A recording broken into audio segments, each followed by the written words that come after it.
Hi there, my name is Chloe Devoy, and I'm a master's student from the University of Lethbridge. And I'm here today to talk a little bit about my research that focuses primarily on the effects of a chemical known as 1256 tetrabromocyclooctane on the reproductive capacity of Japanese Medaka as a model fish species.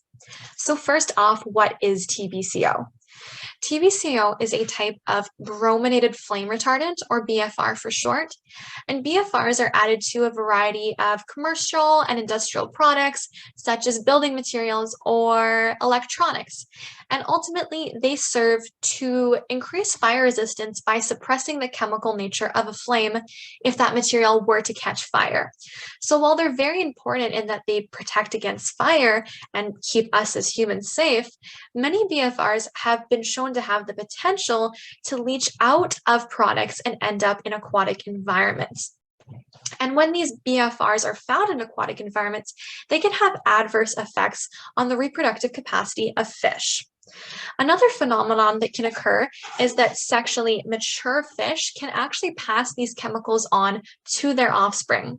So what happens here is that lipophilic chemicals, meaning fat-loving, bioaccumulate in these very fat-rich, lipid-rich eggs.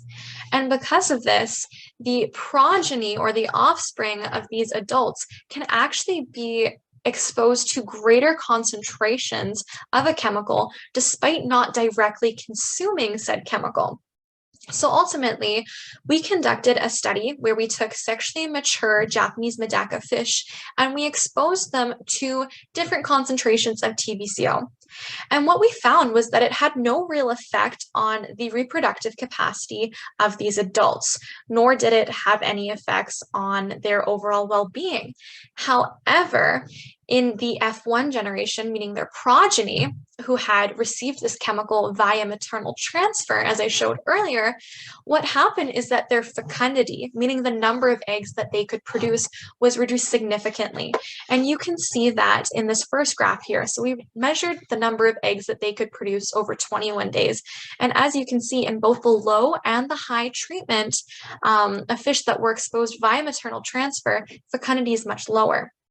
We also did molecular testing and found that estradiol, which is a form of estrogen within fish, was much lower in these fish that had been exposed to TBCO via maternal transfer. So ultimately, this has large implications in that not only do we need to screen adult fish, but we need to know the long-term implications of these chemicals on the ability of aquatic organisms like fish to be able to reproduce. Thank you for listening to my talk.